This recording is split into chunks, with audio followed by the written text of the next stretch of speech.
We knew that it was going to keep getting worse. In fact, we told you here the situation at the border would continue to get worse because we understand the incentive structure that's in place for the migrants, for the cartels, and yes, for the Democrat Party. We know what's going to happen because we understand the parties involved and what they want to get out of this. None of them want this to stop entirely. The Democrats just want to prevent this from spiraling so far out of control that we have images to show, footage of what these detention facilities look like, and you are seeing them now. This isn't a time of a global pandemic, by the way. That seems like there's not a lot of social distancing going on there, is there?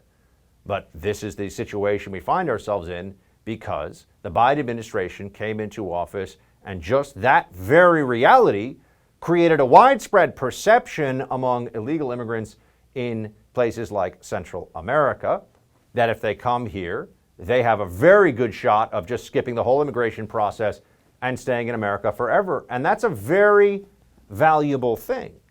Now, at first, the Democrats were trying to, and the Biden administration specifically, trying to tell us it wasn't a crisis. And we know it actually is a crisis. So that's starting to just get pathetic and obvious in a way that won't hold water anymore. But what about why this is happening? What is the cause of the current crisis? When you dig into that for a moment, you see very clearly that everybody who's involved knows it's Joe Biden. Here's Martha Raddatz over at, I think, ABC, I get those networks confused, sitting or talking to, she's standing up, talking to a migrant about what's going on, why did you arrive? Here's what the migrant said.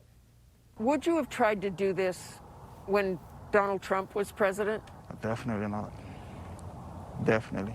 We had the chance, you know, the same violence that is going on today was there last year. We used to watch the news, and I definitely won't do this.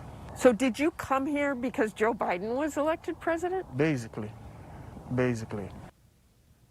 Yeah.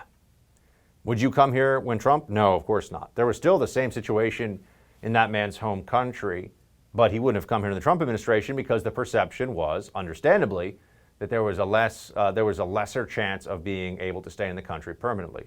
Would you do this? Did you do this now because Joe Biden is president? Basically, yeah. That's what the guy says. Basically, yes.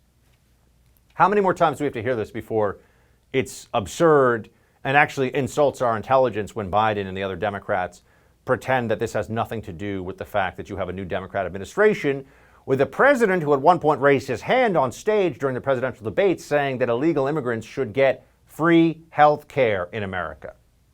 Okay, as if that's not an inducement in and of itself. I mentioned before to you the situation in these facilities, which now the footage makes it all quite clear, is dire. I mean, it's bad. These are people who are being held in very close quarters. You see here, we're at a time of COVID, so this is particularly dangerous. You know, we know that if this were a different circumstance and there were photos of people in close quarters, let me look at this, in close quarters like this. We also know that there is a pretty high percentage of some of the migrants tested have had COVID or are positive with COVID. This is a real concern, and the White House has got to deal with this too. So here's what Jen Psaki says about it. What is his concern about this being a super spreader event where you've got 400 kids stuffed into a pod built for 260? These kids are tested.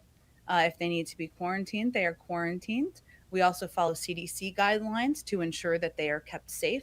One of the reasons that it took us some time to have some of these facilities or some of the shelters open to larger groups of kids is because we wanted to follow those CDC guidelines. So we certainly don't see it through that prism. We actually took the steps we did to keep these kids safe.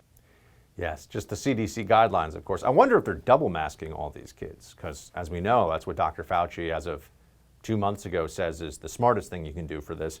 I'm guessing not. But nonetheless, 2 sets of rules, as we know, 2 different approaches to all of this, depending on which administration is in charge. Hey Team Buck, thanks so much for watching the first on YouTube. If you liked the video, click that little thumbs up button. And if you want to see more great content from the first, please click subscribe.